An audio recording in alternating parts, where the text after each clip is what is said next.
நாடும் இன்னிசையால் தமிழ் வரப்பும் ஞான சம்பந்தன் என்று திருஞான சம்பந்தர் பாடிய தமிழை, என்றுமுள்ள தென்தமிழ் இயம்பி இசைவு கொண்டார் என்று கம்பன் பாடிய தமிழை, கன்னடமும் கழிதெழுந்தும் கவி மலையாளமும் துளுவும் உதிரத்து உயிர்த்தெழுந்து ஒன்று பெற ஆயினும் ஆரியம் போல் உலக வழக்கு அழிந்தொழிந்து சிதையாவும் சீரிழமை திறமை என்று செயல்மறந்து வாழ்த்துதுமே என்று மனோன்மணியம் சுந்தரம் பிள்ளை பாடிய தமிழை, கடல் வெடித்து பிளம்பு விட கடல் குதித்து சூடாற்ற முதுமை மீது நிலப்பரப்பில் முதல் பிறப்பு தோன்றிவிட நதி வருமுன் மனம் தருமுன் நலமளர்த்த தமிழன் அங்கே பதிமதுரை பெருவழியில் பாண்டியர்களை பார்த்தவளை என்று கவியரசு கண்ணதாசன் பாடிய தமிழை, தமிழ் எங்கள் இளமைக்கு பார் இந்த தமிழ் எங்கள் புலவருக்கு புகழ்மிக்கவே என்று பாவேந்தர் பாரதிதாசன் பாடிய தமிழை, யாமறிந்த மொழிகளிலே தமிழ் மொழி போல் இனிதாவது எங்கும் காணோம் என்று முண்டாசு கவிஞன் பாரதி பாடிய தமிழை, பூமலர்ந்த நேரத்தை வண்டறியும் பொழுதிறந்த நேரத்தை புள்ளறியும் செய்கிறந்த நேரத்தை தாயறிவார் செந்தமிழே நீ பிறந்த நேரத்தை யாரறிவார் என்று எல்லோராலும் போற்றி பாராட்டப்படுகின்ற முத்தமிழுக்கு எனது முதல் வணக்கம். சபையில் எழுந்துள்ள தலைவர் பெருந்தகை அவர்களுக்கும் மற்றும் உள்ள பெரியவர்களுக்கும், இந்த அவையிலே அமர்ந்திருக்கின்ற சான்றோர் பெருமக்களுக்கும் மற்றும் பெரியவர்களுக்கும் என்னுடைய முதற்கண் பணிவான வணக்கத்தை தெரிவித்துக் கொள்கின்றேன். நான் தலைப்பிற்கு செல்வதற்கு முன்னால் சிறு ஒரு முன்னுரையோடு தொடங்கலாம் என்று நினைக்கின்றேன். மணிவாசகர் பெருந்தகை சொன்னது போல், நாயினும் கடையிலான சிறியன் என்னை ஏதாவது குற்றம் குறைகள் தவறுகள் ஏதாவது என்னுடைய பேச்சில் இருந்தால் அவற்றை எல்லாம் பெரியவர்களாகி நீங்கள் பொறுத்து என்னை மன்னிக்க வேண்டும் என்று முதலில் நான் கேட்டுக்கொள்கின்றேன். இந்த உலகத்திலே எத்தனையோ சிற்றிலக்கியங்கள் பக்தி இலக்கியங்கள் மறைகள் தோன்றி இருக்கின்றன, தோன்றிக் கொண்டு இருக்கின்றன என்றாலும் மனிதனுக்கு பொதுவான மனிதனை அவனுடைய அடிநிலையில் இருந்து அவனை மேல்நிலைக்கு இழுத்து செல்கின்ற, மனிதனை மனிதனாக வாழச் செய்கின்ற, மனிதனுடைய வாழ்க்கையே புரட்டி போடுகின்ற ஒரு ஒப்புயர்வற்ற நூல் ஒன்று உண்டென்றால் அது திருக்குறள். அந்த திருவள்ளுவத்தை நாம் சரியாக புரிந்து கொண்டோம் என்றால் மனிதனாக வாழக்கூடிய நாம் தெய்வமாக மாறுவதற்கு ஒரு வாய்ப்புண்டு. இறைவன் மனிதனுக்கு சொன்னது கீதை, மனிதன் இறைவனுக்கு சொன்னது திருவாசகம், மனிதன் மனிதனுக்கு சொன்னது திருக்குறள். அப்பேற்பட்ட திருக்குறள் 2000 ஆண்டுகளுக்கு முற்பட்டு எழுதியிருந்தாலும் அது எப்படி இன்றைய காலகட்டத்தில் இன்றைய நாகரிகத்தோடு இன்றைய பண்பாட்டோடு கலாச்சாரத்தோடு மனித வாழ்வியல் நெறிமுறைகளோடு ஒத்துப்போகும் என்று ஒரு சில பேருக்கு ஐயம் எழலாம். நம்முடைய தமிழ்நாட்டில் மிகப்பெற்ற பிரசித்தி பெற்ற எழுத்தாளர் கவிஞர் சுஜாதா அவர்கள் திருக்குறளுக்கு முன்னுரை எழுதும் போது சொல்கின்றார், இந்த மனிதன் 2000 ஆண்டுகளுக்கு முற்பட்டு பிறந்திருந்தாலும் அவர் தான் சந்திக்கக்கூடிய ஒவ்வொரு புதிய மனிதர்களிடமும் கை கொடுக்கக்கூடிய ஆற்றல் உடையவராக இருக்கின்றார் என்று சொல்கின்றார். ஆக பிறக்க போகின்ற குழந்தைகளுக்கும் கூட அவர் கை கொடுக்கக்கூடிய ஆற்றல் உடையவராக இருக்கின்றார் என்று சொன்னால் அது மிகையாக. அப்படிப்பட்ட திருக்குறள் நமக்கு முதலில் ஓலைச்சுவடியில் இருந்து முதலில் நூலாக அச்சிடப்பட்ட ஆண்டு எப்போது என்றால் 1812ஆம் ஆண்டு ஆங்கிலேயர் ஆட்சி இந்தியாவில் நடைபெற்றுக் கொண்டிருக்கின்ற போது சென்னை மாகாண ஆட்சித் தலைவராக இருந்த பிரான்சிஸ் எல்லிஸ் ஒயிட் என்பவர் தான் அதை முதலில் நூலாக வடிவமைத்தார். ஓலைச்சுவடியில் இருந்து நூலாக வடிவமைத்தார். அந்த நேரத்தில் நாலடியாரும் சேர்ந்து நூலாக வெளியிடப்படுகின்றது. அப்போதுதான் தஞ்சையில் ஞானப்பிரகாசர் என்பவர் முதலில் தமிழில் ஓலைச்சுவடியாக இருந்ததை நூலில் அச்சேற்றுகின்றார். இந்த திருக்குறளுக்கு என்ன ஒற்றுமை உண்டோ அது போல நாலடியாருக்கும் ஒரு ஒற்றுமை உண்டு. திருக்குறளில் எப்படி அறத்துப்பால் பொருட்பால் இன்பத்துப்பால் இருக்கின்றதோ அது போல் நாலடியாரிலும் அறத்துப்பால் உண்டு, பொருட்பால் உண்டு, இன்பத்துப்பால் உண்டு. 40 அதிகாரங்கள், ஒவ்வொரு அதிகாரத்திற்கும் 10 பாடல், மொத்தம் 400 பாடல்கள், எல்லா விஷயங்களும் நாலடியாரிலும் உண்டு. அதனால்தான் நம் முன்னோர்கள் சொல்லி வைத்தார்கள், 6 வேலும் பல்லு குருதி 4 2 சொல்லு குருதி என்று சொல்லி வைத்தார்கள். இப்படித்தான் முதலில் திருவாசகமும் தமிழ் மொழியில் மொழிபெயர்க்கப்படுகின்றது, ஆங்கிலத்தில் மொழிபெயர்க்கப்படுகின்றது. அதை ஜி.யு. போப்படிகள் என்பவர் மொழிபெயர்த்தார். அதே போல வயல்நாட்டிலிருந்து மதத்தை பரப்புவதற்காக வந்த கால்டுவெல் என்பவர் தான் திராவிடர்களின் ஒப்பிலக்கணம் என்ற ஒரு அரிய நூலை நமக்கு படைத்தார். 1400 பக்கங்கள் கொண்ட அரிய நூலை நமக்கு கொடுத்தார். இதையெல்லாம் எதற்கு சொல்கின்றேன் என்றால், நம்முடைய பெருமையை நம்முடைய அருமையை இந்த பாரம்பரியத்திற்கு இந்த பண்பாட்டிற்கு இந்த கலாச்சாரத்திற்கு சொந்தக்காரன் என்று நமக்கு தெரியாது. என்னைக்குமே வேறு எங்கிருந்தோ ஒருவர் வந்து நமக்கு சம்பந்தம் இல்லாதவர் யாரோ ஒருவர் வந்து சொன்னால்தான் நம்முடைய பெருமையை நமக்கு புரியும். விவேக சிந்தாமணியில் ஒரு பாடல் உண்டு, தண்டாமரையின் உடன் பிறந்தும் தந்தையை நுகரா மண்டூபம் வந்தோர் காணத்திடை பிறந்தும் வந்து கமல மது உண்ணும் புல்லர் அறியார் நல்லரை கண்டு கழித்தங்கு உறவாடி தம்மில் கலப்பார் கற்றவரே என்று சொல்கிறது விவேக சிந்தாமணி. என்ன சொல்லுதுன்னா, தாமரைப்பூவின் அடியிலேயே மண்டுகம் என்பது தவளை. தாமரைப்பூவின் அடியிலேயே குளத்துல இருக்கும். ஆனா ஒரு காலமும் அந்த தாமரைப்பூனுடைய அருமை பெருமையை உணராது. ஆனா வண்டானது காட்டுல இருக்கும். ஆனா தாமரைப்பூனுடைய அருமை பெருமையை உணர்ந்து வந்து அதனுடைய மதுரசத்தை உண்டு செல்லும். அதுபோல நமக்கு நம்முடைய அருமை பெருமைகள் தெரியாது. வேறு யாராவது ஒருவர் வந்து சொன்னால்தான் நம்முடைய அருமைகள் நமக்கு தெரியும். அப்படிப்பட்ட திருக்குறள் நமக்கு கிடைத்திருக்கின்றது. இன்னும் அமெரிக்காவில் கிரிம்லின் மாளிகையில் டங்ஸ்டன் என்ற ஒரு உலோகத்தால் செய்யப்பட்ட அறையில் ஆங்கிலத்தில் மொழிபெயர்க்கப்பட்டு பாதுகாக்கப்படுகின்றது. உலகமே அழிந்தாலும் அதற்கு எந்த விதமான பாதிப்பும் வராத வகையில் ஏற்பாடு செய்துள்ளார்கள் நம்முடைய அருமை பெருமைகளை. அப்படி என்றால் நாம் எவ்வளவு பெரிய பாரம்பரியத்திற்கு பண்பாட்டுக்கு சொந்தக்காரர்கள் என்று நாம் பெருமிதம் கொள்ள வேண்டும். அப்படிப்பட்ட திருக்குறள் இந்த திருக்குறள் நம்முடைய சங்க இலக்கியத்திலே நம்முடைய முன்னோர்கள் 11 கீழ்கணக்கு நூல்களாக இதை வகைப்படுத்தியுள்ளார்கள். தமிழை சங்க இலக்கியங்களை 11 மேற்கணக்கு 11 கீழ்கணக்கு என்று வகைப்படுத்துகின்றார்கள். 11 மேற்கணக்கை மேலும் 2ஆக பிரித்து 8 தொகை 10 பாட்டு என்று பிரிக்கின்றார்கள். இந்த 8 தொகை என்று சொல்லப்படுவது நற்றினை நல்ல குறுந்தொகை, ஒத்த பதிற்று 10, ஓங்கு பரிபாடல், கற்றறிந்தார் ஏற்றும் கலியோடு, அகம் புறம் என்று இத்திரத்தி 8 தொகை என்று சொல்லப்படுகின்ற நற்றினை, குறுந்தொகை, அகநானூறு, புறநானூறு, பதிற்று 10, பரிபாடல், குறுந்தொகை, கலித்தொகை என்று 8 தொகை. முருகு பொருளாறு 12 முல்லை, பெருகு வளமதுரை காஞ்சி, மருவினிய கோல நெடுநல்வாடை, கோல் குறிஞ்சி, பட்டினப்பாலை, கடாத்தோடு 10 என்று சொல்லக்கூடிய 10 பாட்டு நூல்களான திருமுருகாற்றுப்படை, புறநராற்றுப்படை, சிறுபானாற்றுப்படை, பெரும்பானாற்றுப்படை, மதுரை காஞ்சி, முல்லைப்பாட்டு, குறிஞ்சிப்பாட்டு, பட்டினப்பாறை, நெடுநல்வாடை, மலைபடுகலாம் என்று 10 பாடல்களாக 11 மேற்கணக்கை 8 தொகை 10 பாட்டு என்று பிரிக்கின்றார்கள். இந்த 11 கீழ்கணக்கை பிரிக்கும் போது நாலடியார், நான்மணிக்கடிகை, இன்னா 40, இனியவை 40, கார் 40, களவழி 40, ஐந்தினை 50, திணைமொழி 70, ஐந்தினை 70, திணைமாலை 150, திருக்குறள், திருவெழுகம், ஆசாரக்கோவை, பழமொழி 400, சிறுவஞ்சமூலம், கைநிலை, ஏலாதி, முதுமொழி காஞ்சி என்று 18 நூல்களாக பிரிக்கின்றார்கள். அந்த 18 நூல்களில் நம்முடைய திருக்குறள் 11 கீழ்கணக்கு நூல்களாக நம்முடைய பெரியோர்கள் வகுத்துள்ளார்கள். அப்படிப்பட்ட பெருமைக்குரியது இந்த திருக்குறள். இப்பொழுது நாம் தலைப்புக்கு செல்லலாம். எனக்கு கொடுக்கப்பட்டிருக்கின்ற தலைப்பு நட்பு ஆராய்தல். இந்த நட்பு ஆராய்தலில் தலைப்புக்கு செல்வதற்கு முன் இந்த நட்பு எதை பற்றி ஒரு சிலவற்றை சொல்ல விரும்புகின்றேன். நம்முடைய முன்னோர்கள் அன்பை பற்றி சிந்தித்தார்கள். இந்த உலகத்தில் உள்ள ஏதாவது ஒரு பொருட்களிடம் இந்த அன்பை ஒப்பிட்டு பார்க்கலாமா என்று அவர்கள் நினைத்த போது அவர்கள் கருத்தில் தோன்றியது பசை, இன்னொன்று நார். இந்த 2 பொருள் அவர்கள் கவனத்தில் தோன்றியது. அங்கொன்றும் இங்கொன்றுமாக கிடக்கக்கூடிய இரு பொருட்களை ஒன்றாக ஒட்டுவதற்கு பசை பயன்படுகின்றது. அங்கொன்றும் இங்கொன்றுமாக சிந்தி சிதறி கிடக்கக்கூடிய பொருட்களை ஒன்றாக எடுத்து கோர்த்து கட்டுவதற்கு பயன்படுவது நார். அப்படி மனித இதயங்களை பிரிவின்றி, பிணக்கின்றி, பேதமின்றி ஒன்றாக கட்டுவதற்கும் ஒட்டுவதற்கும் அன்பு என்ற ஒன்றே அருமருந்தாக பயன்படுகின்றது. அந்த அன்புதான் நட்பு செழித்து வளர்வதற்கும் உரமாக, ஆதாரமாக அமைகின்றது. அந்த அன்பு, அதனால்தான் தமிழ் நண்பர்களை நாரம் கொண்டார் என்ற சொல்லில் அழைக்கின்றது. நாரம் கொண்டார், நார் என்றாலும் அன்பு என்றுதான் பொருள், பசை என்றாலும் அன்பு என்றுதான் பொருள். இந்த நட்பு என்னும் சொல் நள் என்ற சொல்லில் இருந்து வந்ததாக ஒரு சில பேர் கூறுகின்றார்கள். இன்னும் ஒரு சில பேர் நன் என்ற சொல்லில் இருந்து வந்ததாக கூறுகின்றார்கள். நள் என்றால் அருகாமையில் என்று பொருள், நன் என்றால் அண்மையில் என்று பொருள். ஆக எங்கேயோ இருக்கக்கூடிய இரு மாறுபட்ட கருத்து வேறுபாடுகளுடைய இரு இதயங்களை ஒன்றாக சேர்த்து இணைப்பதற்கு இந்த நட்பு பயன்படுகின்றது.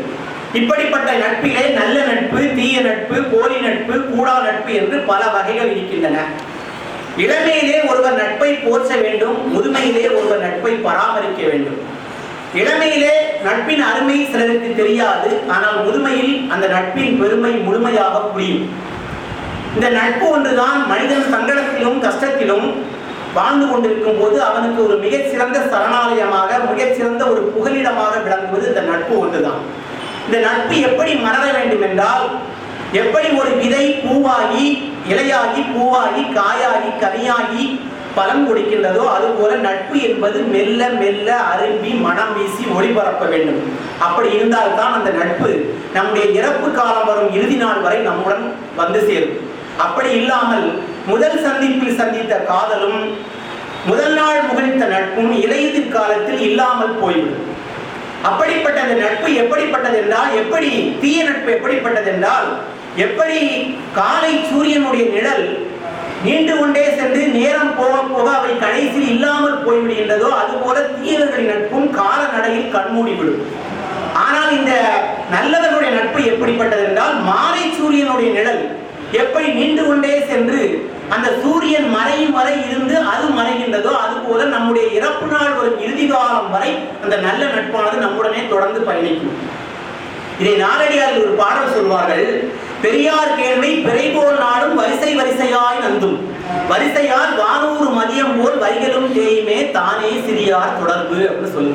நாளைக்கு என்ன சொல்ல அப்படின்னா, அவர் பிறைக்கு ஒப்பிடுறாங்க. எப்படி அந்த சந்திரனானது கொஞ்சம் கொஞ்சமாக வளர்ந்து கடைசியில் முழு நிலவாக காட்சியளிக்கின்றதோ, அது போல நல்லவருடைய நட்பு கொஞ்சம் கொஞ்சமாக வளர்ந்து மனம் வீசி ஒளிபரப்பும். ஆனால் இந்த தீயவர்களின் நட்பு எப்படிப்பட்டது என்றால், எப்படி பிறைச்சந்திரன் கொஞ்சம் கொஞ்சமாக தேய்ந்தது கடைசியில் இல்லாமல் போய்விடுகின்றதோ, அதுபோல கடைசியில் தீயருடைய நட்பும் இல்லாமல் போய்விடும் என்று சொல்கின்றார். அப்படிப்பட்ட நட்பை நாம் பழகுவதற்கு முன்பு ஒருவருடைய குணநலன்கள், ஐயா அவர்கள் சொன்னது போல் அவருடைய குற்றங்கள், அவருடைய சுற்றம், அவர்களிடம் பழகக்கூடிய நட்பு வட்டாரங்கள், அவரிடம் பழகக்கூடிய அனைத்து விஷயங்களையும் ஆராய்ந்து பார்த்து நட்பு செய்ய வேண்டும். அப்படி ஆராய்ந்து பார்த்து நட்பு செய்த பிறகு அவர் மீது கோபப்படுவதோ, அவர் மீது சந்தேகப்படுவதோ எந்த விதத்திலும் நமக்கு நன்மை பயக்காது. திருவள்ளுவர் சொல்கின்றார், தேரான் தெளிவும் தெளிந்தான்கள் ஐயுறவும் தீரா இடும்பை தருகிறார் இல்லையா. ஒருவரிடம் சேருவதற்கு முன்பாகவே அவருடைய குணநலன்களை நன்றாக ஆராய்ந்து பார்த்து அவருடன் பழக்கத்தை ஏற்படுத்திக் கொள்ள வேண்டும்.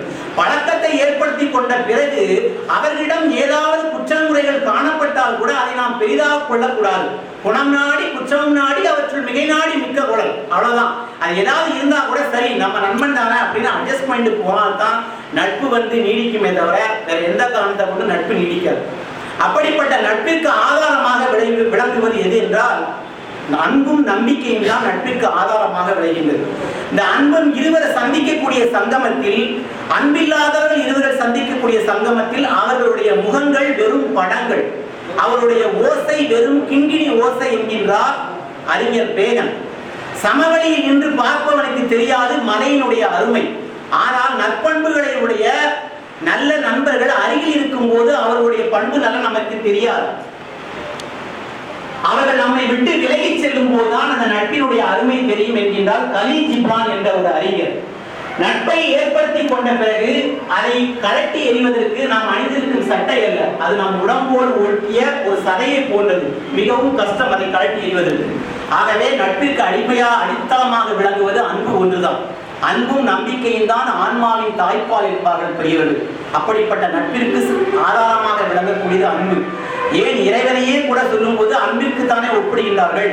அன்பனும் பிடியுள் அகப்படும் மலையே, அன்பனும் குடிபுகு அரசே, அன்பனும் மலைக்குட்படும் பரம்பொருளே, அன்பனும் கரத்தமர் அமுதே, அன்பனும் கடத்தில் அடங்கிடும் கடலே, அன்பனும் அசைவுள் அமைந்த பேரொழியே, அன்புருவாம் பரசிவமே என்கின்றார் திருவருட்பாவை ராமலிங்க அவர்களாம். அன்பிற்கு அவ்வளவு முக்கியத்துவம். இந்த நட்பிற்கும் அந்த அன்புதான் அடிப்படையாக விளங்குகின்றது. அப்படிப்பட்ட இந்த தலைப்பிலே நட்பாராய்தலில் முதலில் சொல்கின்றார், நாடாது நட்டலின் கேடில்லை, நட்ட பின் வீடில்லை நட்பு ஆழ்பவர்க்கு என்கின்றார் முதல் திருக்குறளை. நட்பை பராமரிக்கக்கூடியவர்கள், போற்றக்கூடியவர்கள் நட்பை ஏற்படுத்தி கொண்ட பிறகு அவர்களை விட்டு இயலுதல் நீங்குதல் என்பது இயலாத காரியம். அதனால ஆராயாமல் செய்யக்கூடிய நட்பை விட கொடுமையான விஷயம் இந்த உலகத்தில் வேறு எதுவுமே கிடையாது என்கின்றார் திருவள்ளுவர். அதற்கு உதாரணமாக ஒரு விஷயத்தை சொல்லலாம். பாரதத்தில் கர்ணனும் துரியோதனும் மிக சிறந்த இணைபிரியாத நண்பர்கள். இருவருக்கும் ஒரு காலத்தில் பாண்டவர்களுக்கும் கௌரவர்களுக்கும் போர் ஏற்படக்கூடிய சூழ்நிலை வருகின்றது. அந்த சூழ்நிலையில் கிருஷ்ண பரமாத்மா நினைக்கின்றார், துரியோதனாதிகள் பக்கம் கர்ணன் இருந்தால் பாண்டவர்களுக்கு வெற்றி கிட்டாது என்று நினைத்து கர்ணனை சென்று சந்தித்து, உன்னுடைய தாய் தான் குந்தி, உன்னுடைய தமையன்மார்கள் தான் பஞ்ச பாண்டவர்கள், ஆகவே நீ அங்கிருந்து வந்துவிடு, அவர்கள் பக்கம் இருக்காதே என்று சொன்ன பிறகு கர்ணன் சொல்லுகின்றான் கண்ணனை பார்த்து, கண்ணா, முற்றும் தெரிந்த நீயே இப்படி தர்மத்துக்கு மீறி பேசலாமா? என்னை பாலூட்டி சீராட்டி தாராட்டி வளர்க்க வேண்டிய தாய் என்னை வேளையில் வைத்து ஆற்றில் விட்டால், அச்சை நாள் தொடங்கி இன்று நாள் வரை என்னை வளர்த்து ஆளாக்கியவன், அச்சை நாள் தொடங்கி இன்று வரை என்னை வளர்த்து ஆளாக்கியவன் துரியோதனன். அவனை விட்டு என்னை வரை சொல்கின்றாயே, துரோணர் என்னை நீ யார், உன் குலம் என்ன, உன் பிறப்பு என்ன, நீ மன்னனா என்று அவமானப்படுத்திய போது சபையிலே எனக்கு முடிசூட்டி எனக்கு அங்கத நாட்டுக்கு என்னை மன்னனாக ஆக்கினாரே, அவனை விட்டு என்னை வர சொல்கின்றாய், அது எப்படி வர முடியும்? அவனை விட்டு வருவதற்கு பதிலாக நான் செத்து போய்விடலாம், நான் வரமாட்டேன் என்று சொன்னான். யாரென்று அறியத்தகாத என்னை அரசுமாக்கி முடிசூட்டி தனது சீரும் பெருந்திருவும் எனக்கே என்று தெரிந்தளித்தான். பாரம்பரிய நூற்றுவருக்கும் பழிதீர் வென்றி பாண்டுவருக்கும் போரென்று தெரிந்த பின்னும் செய்தென்றி போற்றாமல் போவேனோ என்றான். நீ இப்படி கூப்பிடுறிய, எனக்கு அவன் எல்லாத்தையும் எல்லா சீரும் சிறப்பு என்ன கொடுத்தான், யாருமே தெரியாது. என்ன எல்லாரும் யார் யாருன்னு கேட்ட போது என்ன அவன் அந்த நாட்டுக்கு மன்னனாக்குறானே, அவனை விட்டு நீ என்ன வர சொல்றிய, நான் ஒரு காலம் வரமாட்டேன்ட்டான். இப்படி சொன்ன உடனே கண்ணன் பார்த்தாரு, சரி இவனை வேலைக்கு ஆகாது போல நேரா குந்திய போய் சந்திச்சாரு. குந்திட்ட உன்னுடைய நீ அன்னைக்கு ஆற்றுல விட்டு அனுப்பிடியே, அந்த மகன் இந்த ஆலமரமாக வளர்ந்து காட்சி அளிக்கின்றான், அவனிடம் சென்று நீ உன் பக்கம் அவனை அழைத்து வருவதற்கு முயற்சி செய், அப்படி வரவில்லை என்றால் 2 வரங்களை கேட்டு வந்துவிடு என்கின்றார். குந்தி தேவியும் செல்கின்றாள், என்னென்னவோ சொல்லி பார்க்கின்றாள். அவன் வரவே இல்லை, வர முடியாது என்று சொல்லிவிட்டான். சொல்லிவிட்டு ஒரு விஷயத்தை சொல்கின்றான். அம்மா, நீ என்று பாலூட்டி சீராட்டி வளர்க்க வேண்டிய நீ பாவத்திற்கு அஞ்சி பழிக்கு அஞ்சி உலகத்திற்கு அஞ்சி என்னை நீ ஆற்றி விட்டு விட்டாய். ஆனால் என்னை யார் எல்லோரும் யார் யார் என்று கேட்ட போது என்னை துரியோதனை என்னை நண்பனாக ஆக்கிக் கொண்டு என்னை மானத்தை காப்பாற்றினான். அவனை விட்டு நீ வர சொல்கின்றாயே, ஒரு சிறந்த உதாரணம் ஒன்றை கூறுகின்றேன் அம்மா என்று சொல்லிவிட்டு ஒரு உதாரணத்தை கூறுகின்றான். ஒரு முறை துரியோதனுடைய மனைவி பானுமதியுடன் அந்த புறத்தில் சொக்கட்டன் விளையாடி கொண்டிருக்கின்றான். கர்ணன் முதுகுப்புறத்தை வாய்ப்புறமாக வைத்து விளையாடி கொண்டிருக்கின்றான். அதற்கு எதிர்ப்புறத்தில் பானுமதி விளையாடி கொண்டிருக்கின்றாள். இருவரும் அந்த சூது விளையாட்டில், அந்த சொக்கட்டான் விளையாட்டில் மிகவும் ஆர்வமாக விளையாடி கொண்டிருக்கும் போது கடைசியில் ஒன்றொன்றாக தோற்றுக்கொண்டே வருகின்றாள் பானுமதி. அந்த நேரத்தில் வாயில் துரியோதனன் வந்து நிற்கின்றான். துரியோதனன் வந்து நின்னவுடன் பானுமதி கணவன் வந்து விட்டாளே என்று எழுந்து ஓட முயல்கின்றாள். ஆனால் கர்ணன் என்ன நினைக்கின்றான், நான் ஆட்டத்தில் தோற்று விடுவோமோ என்று எழுந்து ஓடுகின்றாள் என்று நினைத்து அவள் மடியில் கை வைத்து அவளை இழுத்து விட்டான். அப்பொழுது அவள் மடியில் அணிந்திருந்த அந்த மேகலாபரணங்கள் எல்லாம் அருந்து ஓடுகின்றன. திரும்பி பார்க்கின்றான், துரியோதனன் நிற்கின்றான். பரபரைத்து போய்விட்டான். அதுக்கு பிறகுதான் தெரிகின்றது அவனுக்கு நாம செய்தது எவ்வளவு பெரிய தவறு. ஏன்னா சூதாட்டம் அப்படிப்பட்டது, மனிதனை மயக்கக்கூடியது, மூளையை மயக்கக்கூடிய ஆட்டம் அல்லவா. அவனுக்கு அதுக்கடுத்தான் தெரியுது இப்படி ஒரு தவறு செய்து விட்டவே என்று. உடனே துரியோதனன் அடுத்த கணமே சொன்னான், எடுக்கவோ கோர்க்கவோ என்றான். இதுல வில்லிபுத்திரா எடுக்கவோ மட்டும் என்று போட்டிருந்தால் கூட அது ஒரு பெரிய சிறப்பு இல்லை. கோர்க்கவோ என்றான். என்ன சொல்லிட்டான்னா, நண்பால் கர்ணா, உன்னை பற்றி நான் ஒரு துளியும் நான் சந்தேகப்படவில்லை. நீ மாசு மறுவற்றவன், நீ எந்த விதமான பாவத்தையும் செய்யவில்லை. அதனால் நான் நிதானத்தோடு இருக்கின்றேன். நான் நிதானத்தோடு இருக்கின்ற காரணத்தினால் தான் அந்த முத்துக்களுடைய அந்த சிறிய துவாரத்தின் வழியாக இந்த நரம்பை என்னால் கோர்க்க முடியும். அந்த நிதானத்தில் நான் இருக்கின்றேன். ஆகவே நீ கவலைப்படாதே என்று சொன்னான். அதை அவன் சொல்கின்றான் அவள் அம்மாவிடம், மடந்தை பொற்றில் மேகலை மணியிடவே மாசர திகழும் ஏகாந்த இடத்தில் நான் அயர்ந்திருக்க எடுக்கவோ கோர்க்கவோ என்றான். திடம்படுத்திடு ராஜராஜனுக்கு செருமுறை சென்று செஞ்சோற்று கடன் தீர்ப்பதே நீ என் கர்மமும் தர்மமும் என்றான். அவனுக்கு போய் நான் உதவி செய்யாம என்னை கூப்பிடுறிய உன்னோட பக்கம் நான் எப்படி வருவேன், அதை விட்டு நான் செத்து போயிடலாம் அப்படின்னு நினைக்கிறான். ஆக தான் நண்பன் தனக்கு செய்த ஒரே ஒரு உதவிக்காக அவன் செய்த அத்தனை அக்கிரம காரியங்களுக்கும் அவன் கூட நின்று உலகத்திற்கு வேண்டுமானால் துரியோதனன் எப்படிப்பட்டவனாக இருக்கலாம், எனக்கு சிறந்த நண்பன் என்று சொல்லிக்கொண்டு கடைசியில் துரியோதனால் அர்ஜுனுடைய அம்புக்கு இரையாகி செத்தான். ஏனென்றால் துரியோதனை அறியாமல் அவனிடம் ஆராயாமல் அவனிடம் கொண்ட நட்பு அவனுடைய உயிரையே காவு வாங்கியது.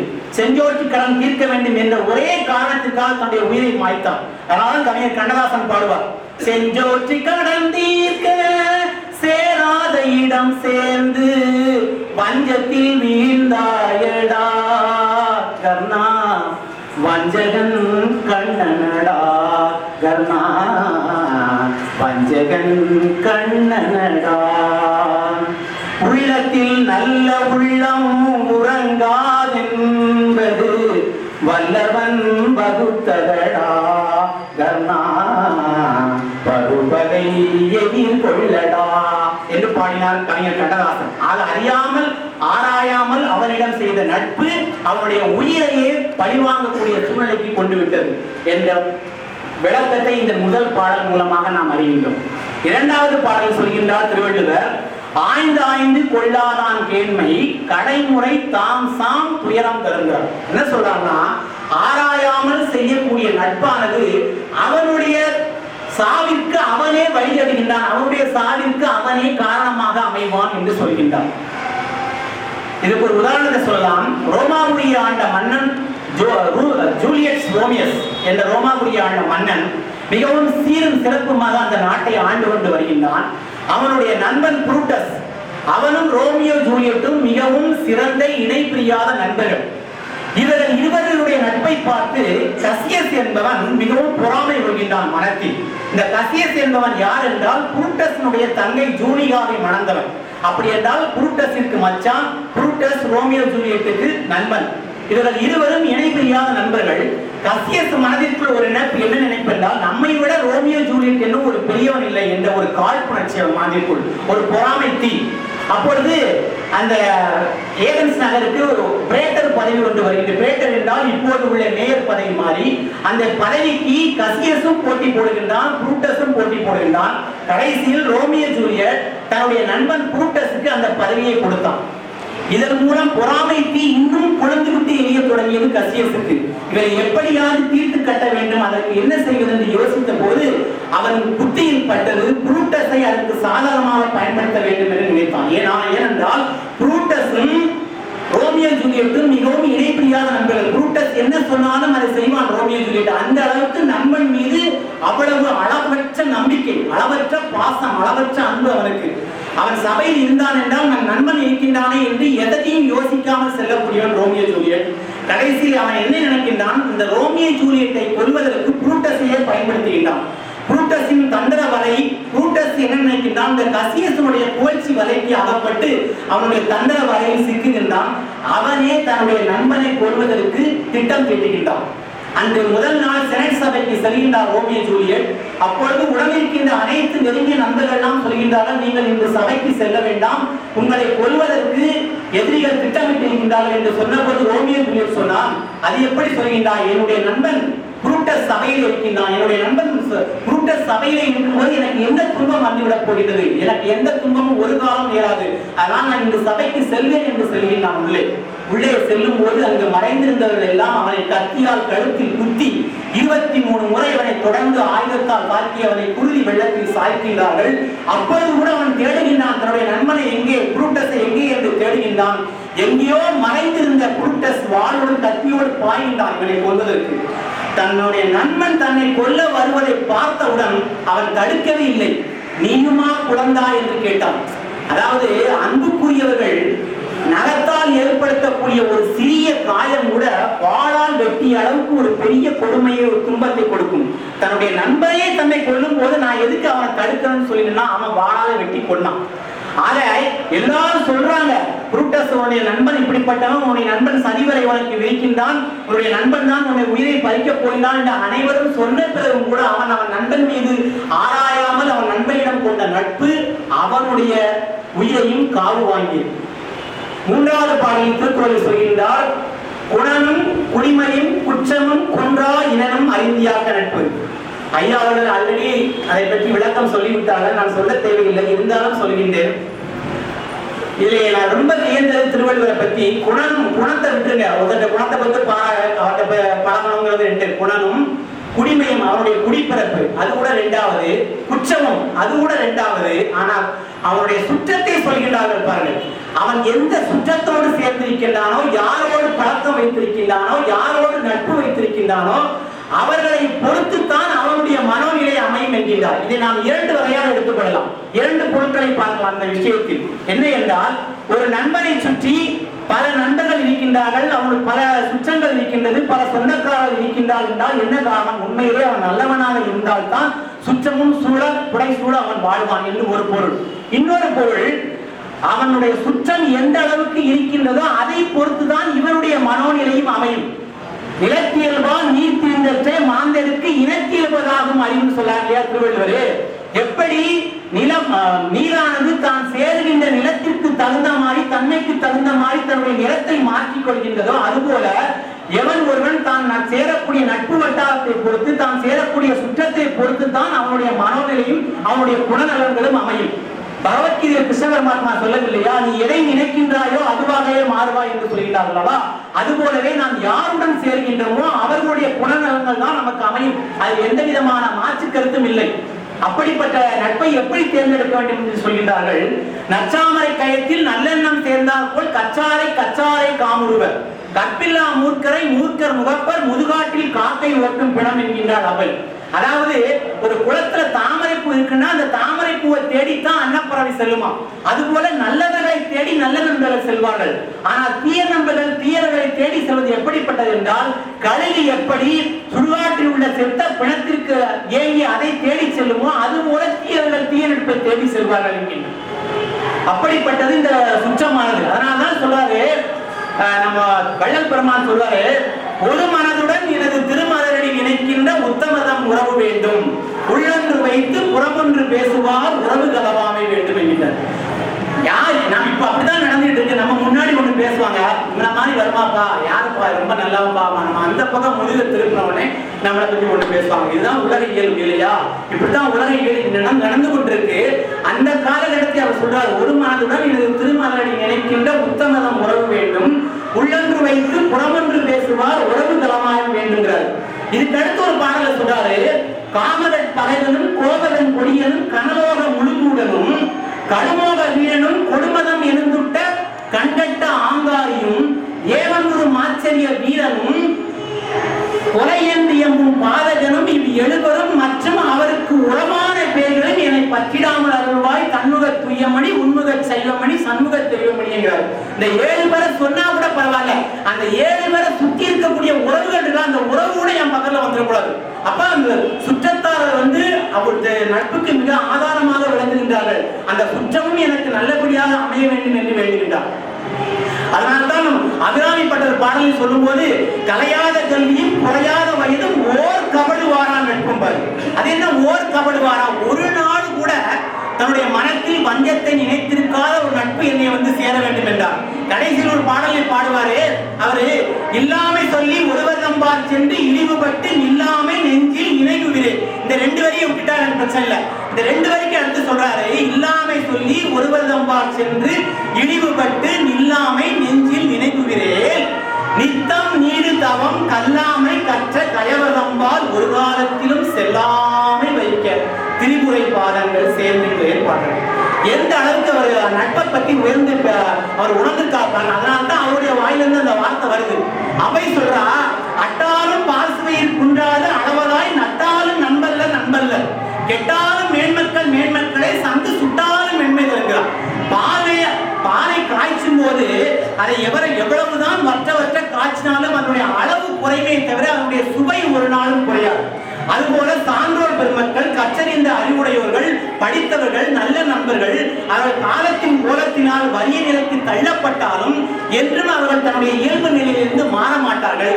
ஆனால் தீயவர்கள் எவ்வளவுதான் நம்முடன் நெருக்கமாக பழகினாலும் அவர்கள் நமக்கு எந்த காலத்திலும் நண்பர்களாக ஆக மாட்டார்கள் என்று சொல்கின்றார். சங்கு சுட்டாலும் வெண்மையான சங்க சுட்டா கூட நமக்கு வெண்மையான சாம்பல் நிறத்தை தான் தரும், கெட்டாலும் மேன்மக்கள் மேன்மக்களை என்று சொல்லலாம். இன்னொரு பாடல சொல்றா, ஒரு உதாரணம் சொல்றேன், சீரியர் கெட்டாலும் சீரியரே, சீரியர் மற்ற அல்லாதால் கெட்டால் என்னாகும், சீரியர் பொன்னில் புடமுடைந்தால் பொன்னாகும், என்னாகும் மண்ணில் புடமுடைந்த கால் அப்படிங்கிறான். சான்றோர் பெருமக்கள் தன்னுடைய வறுமையின் காரணமாக தன்னுடைய சூழ்நிலை கெட்டாலும் அவர்கள் மாற மாட்டார்கள். அது எப்படிப்பட்டது என்றால், எவ்வளவுதான் பொன்குடம் உடைந்தாலும் அந்த பொன்குடத்தை மறுபடியும் நாம் உருக்கி நமக்கு தேவையான ஆபரணமாக நாம் செய்து கொள்ளலாம். ஆனால் மண்குடம் உடைந்தால் அது எதற்காவது பயன்படுமா? அது பயன்படாத எந்த காரணத்தை கொண்டும். அதுபோல தீயவர்களின் நட்பு நமக்கு எவ்வளவுதான் நன்மையை செய்தாலும் ஒரு காலத்தில் நமக்கு பயன்படாது என்று சொல்கிறார். இந்த சுற்றத்திற்காக இந்த பாடலை நான் சொல்கின்றேன். ஒரு உதாரணத்தில் சொல்கின்றேன். இப்போது யாராவது ஒரு தவறு செய்து விட்டார் என்றால், ஒரு நல்ல நண்பர்கள், ஒரு கற்றறிந்த பெருமக்கள் என்ன நினைப்பாங்க, நம்ம பையன் தானப்பா, விட்டுட்டு போங்க, தெரியாம செஞ்சுட்டான், தவறு செய்வது மனித இயற்கைட்டாங்க, இதெல்லாம் போய் பெருசு பண்ணிக்கிட்டு இதெல்லாம் ஒரு பெரிய விஷயமா அப்படிம்பாங்க. ஆனா ஒரு படிப்பறிவு இல்லாத ஒரு கோபக்காரன், ஒரு மனசில் வஞ்சம் உள்ளவன் என்ன நினைப்பான்னா, நாம அவனுக்கு தெரியாமல் நம்மை அறியாமல் ஒரு தவறு செய்து விட்டால் கூட நமக்கு நேரம் பார்த்து காத்திருப்பான். நீ அன்னைக்கு அப்படி பண்ணல, உனக்கு நான் காலம் வருவரை காத்திருக்கிறேன் என்று சொல்லி நமக்கு காலம் வருவரை காத்திருப்பான். அது சொல்றாரு, கற்பளவோடொப்பர் கயவர் கடுஞ்சினத்து பொற்புளவோடொப்பாரும் போல்வாரே விற்பிடித்து நீர்க்கிளிய எத்த வடுப்போல் மாறுமே சீரொழுகு சான்றோர் சினம் என்கின்றது தமிழ். என்ன சொல்றாருன்னா, அந்த கோபத்தை 3 வகையா பிரிக்கின்றாங்க. சிலதான் கோவப்பட்டோம்னா பாறை ரெண்டா உடைஞ்ச மாதிரி, பாறை ரெண்டா உடைஞ்சா சேர்க்க முடியுமா? சேர்க்கவே முடியாது. அது மாதிரி கோவப்படுவாங்க. இன்னும் ஒரு சில பேர் கோவப்பட்டாங்கன்னா கொஞ்ச நேரம் கோவப்படுவாங்க, ஆறுவது சினம் என்று சொல்வது போல கொஞ்ச நேரம் கழிச்சு அவங்களுடைய கோபம் ஆறிடும். ஆனா அந்த கோபம் ஆறுவதற்கு கொஞ்ச நாள் செல்லும். ஆனா அவருடைய குணம் வந்து மாறிடும். எப்படி வந்து பொன்னை உருக்கினால் மறுபடியும் வந்து சேர்ந்து கொள்கின்றதோ அதுபோல அவருடைய